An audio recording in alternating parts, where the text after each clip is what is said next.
Good morning students. आज मैं आपको आपकी पाठ्य पुस्तक हिंदी फर्स्ट के पार्ट 3 लाख की चूड़ियों को पढ़ाने जा रही हूँ, जिसमें हमने थोड़ा सा पार्ट पहले पढ़ लिया था। अब जो बचा हुआ पार्ट है वो मैं आपको पढ़ाने जा रही हूँ। पहले आपको मैं थोड़ा सा रिवाइज करा देती हूँ कि हम पार्ट किसके ऊपर पढ़ रहे हैं। लेखक की एक कहानी है। इसमें एक बदलू नाम का पात्र है जो मनिहार है, चूड़ी बनाता है। और चूड़ी का वो कैसी बनाता है? लाख की चूड़ियाँ। तो ये चूड़ी के ऊपर चैप्टर है। बदलू नामक पात्र के ऊपर ये कहानी चल रही है। अब हम आगे की कहानी पढ़ते हैं। यदि संसार में बदलू को किसी बात से चिढ़ थी तो वह थी कांच की चूड़ियां। क्योंकि बदलू क्या था? मनिहार था। मनिहार किसे कहते हैं? जो चूड़ी बनाता है। लेकिन वो किसकी चूड़ी बनाता था? लाख की चूड़ियां। तो उसे, लेकिन उसको, बदलू को लाख की चूड़ियां बनाता था, इसलिए उसको कांच की चूड़ियों से क्या था? चिढ़ थी। कांच की चूड़ियां उसको अच्छी नहीं लगती थी। यदि किसी भी स्त्री के हाथों में उसे कांच की चूड़ियां दिख जाती थी तो वह अंदर ही अंदर उड़ता रहता था, यानी अंदर अंदर खिलसता रहता था। और कभी कभी तो दो चार बातें भी सुना देता, यानी गुस्से में वो उनको, जो कांच की चूड़ियां पहनते थे, उन स्त्रियों को कुछ ना कुछ सुना भी दिया करता था। मुझसे तो ये घंटों बातें किया करता था। जो लेखक है वह अपने बारे में बता रहा है कि बदलू के यहाँ जब वो जाता था तो वो उससे घंटों तक बातें किया करता था। कभी मेरी पढ़ाई के बारे में पूछता, कभी मेरे घर के बारे में, और कभी यूं ही शहर के जीवन के बारे में, यानी कि हमारी घंटों तक बातचीत चलती रहती। मैं उससे कहता कि घर में सब कांच की चूड़ियां पहनते हैं, तो वह उत्तर देता, शहर की बात और है लला। यहाँ पे वो एक व्यंग सा कसते हुए कहते हैं कि शहर की बात और है लला। वहां तो सभी कुछ होता है, यानी कि शहर में सब काम होते हैं। वहां तो औरतें अपने मर्द का हाथ पकड़कर सड़कों पर घूमती हैं। यानी वहां पे शहर को वो व्यंग के रूप में कहता है, शहर के माहौल को, कि वहां पे सब तरह के काम होते हैं। औरतें कांच की चूड़ियां भी पहनती है और अपने मर्दों यानी अपने हस्बैंड का हाथ भी पकड़कर चलती हैं, और उनकी कलाइयां नाजुक होती हैं। कलाइयाँ यानी हमारे हाथ जिसमें चूड़ियां पहनते हैं, और नाजुक यानी कोमल होती हैं। ना लाख की चूड़ियां पहने तो मोच ना आ जाए, और अगर वो लाख की चूड़ियां पहनेंगी तो उनकी कलाइयों में मोच आ जाएगी। यानी कि अगर वो लाख की, भारी लाख की चूड़ियों का बच्चों वेट जो है कांच की चूड़ियों से ज्यादा होता है। तो बदलू कहता है कि कांच की चूड़ियां तो वो पहन सकती हैं, लेकिन अगर वो लाख की चूड़ियां पहनेंगी तो उनकी कलाइयों में मोच आ जाएगी। कभी कभी मेरी अच्छी खासी खातिर भी करता था। बदलू अच्छी खासी खातिर करता था। खातिर यानी आदर सत्कार करना। जैसे हमारे घर कोई आता है तो हम उसका आदर सत्कार करते हैं, यानी खातिरदारी करते हैं। जिन दिनों उसकी गाय के दूध होता वह सदा मेरे लिए मलाई बचा कर रखता, और अपनी गाय का दूध की जो मलाई थी उसको वो बचा कर रखता। और आम की फसल में तो मैं रोज ही उसके यहाँ से दो चार आम खा आता। परंतु इन सब बातों के अतिरिक्त जिस कारण में मुझे अच्छा लगता था कि लगभग रोज ही वह मेरे लिए एक दो गोलियां बना देता था। जैसे कि बच्चों को मामा नाना के गांव जाने का चाव क्यों होता है? क्योंकि वहाँ उनकी खातिरदारी होती है। नानी मौसी मामा सब उन्हें अच्छी अच्छी चीजें खिलाते हैं। तो ऐसे ही जो लेखक थे उन्हें भी अपने मामा के घर जाने में क्यों वो थी रुचि? क्योंकि उन्हें वहाँ क्या मिलता था? आम मिलते थे, मलाई मिलती थी खाने को, और दूसरा सबसे जो उनकी फेवरेट चीज़ थी, कंचे, रंग बिरंगी लाख की गोलियां। मैं बहुधा हर गर्मी की छुट्टी में अपने मामा के यहाँ चला जाता। मैं बहुधा यानी अक्सर, यानी कि अक्सर वो अपने मामा के यहाँ गर्मियों की छुट्टी में चले जाता, और एक आध महीने वहाँ रहकर स्कूल खुलने के समय तक वापस आ जाता। यानी कि गर्मियों की छुट्टियां में वह अपने मामा के यहाँ ही बिताता। परंतु दो तीन बार मैं अपने मामा के यहाँ गया हूँगा, तभी मेरे पिता की एक दूर शहर में बदली हो गई। यानी कि दो चार बार ही मैं अपने मामा के गांव गया था, और उसके बाद मेरे पापा का ट्रांसफर हो गया। और ट्रांसफर हो गया और एक लंबी अवधि तक मैं अपने मामा के गांव ना जा सका।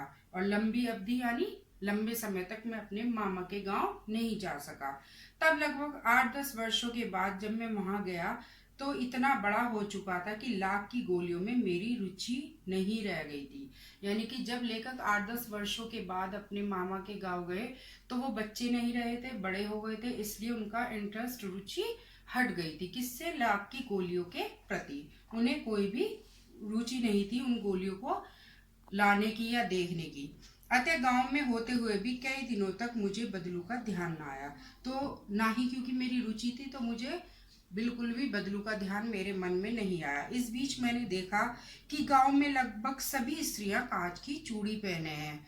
और फिर मेरा एकाएक ध्यान गया कि गांव में सभी स्त्रियां कांच की चूड़ी पहने हैं। विरले ही हाथों में मैंने लाख की चूड़ियां देखी।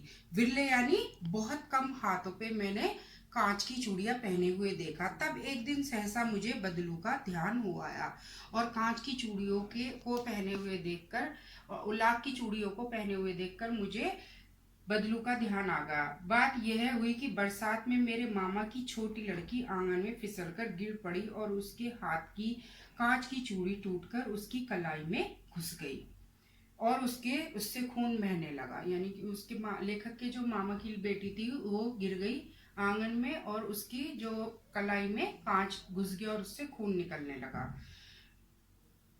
उसके हाथ की कांच की चूड़ी टूटकर उसकी कलाई में घुस गई, उससे खून बहने लगा। मेरे मामा उस समय घर पर ना थे, मुझे ही उसकी मरहम पट्टी करनी पड़ी। तभी सहसा मुझे बदलू का ध्यान हुआ आया। यानी मुझे सहसा यानी अचानक मुझे बदलू का ध्यान हुआ आया। मैंने सोचा कि उससे मिलाऊं। अतः शाम को मैं घूमते घूमते उसके घर चला। बदलू वहीं चबूतरे पर नीम के नीचे एक खाट पर लेटा था। नमस्ते बदलू काका, मैंने कहा। नमस्ते भैया, उनसे मेरी नमस्ते का उत्तर दिया और उठकर खाट पर बैठ गया। परंतु उसने मुझे पहचाना नहीं और देर तक मेरी ओर निहारता रहा। यानी कि मैं वहां जाकर बैठ गया लेकिन बदलू मुझे पहचाना नहीं और निहारता यानी देखता रहा। मैं हूँ जनार्दन काका। लेखक ने अपना परिचय दिया कि मैं कौन हूँ, जनार्दन। आपके पास से गोलियां बनवा कर ले जाता था। उन्होंने याद भी दिलाने की कोशिश करी कि मैं आपके पास से गोलियां बनवा कर ले जाता था। मैंने अपना परिचय दिया। बदलू फिर भी चुप रहा, यानी उसको कुछ याद नहीं आया।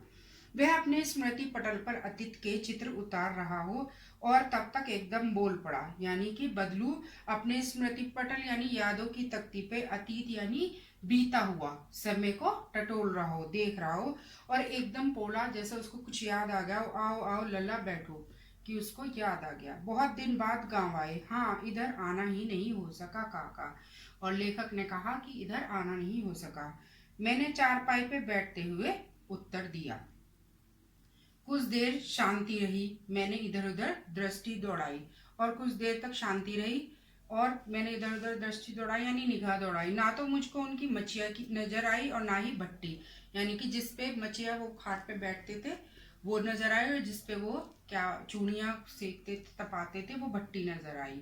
आजकल काम नहीं करते क्या, मैंने पूछा। मैंने बदलू से पूछा, क्या काका आजकल काम नहीं करते? नहीं लला, काम तो कई साल से बंद है।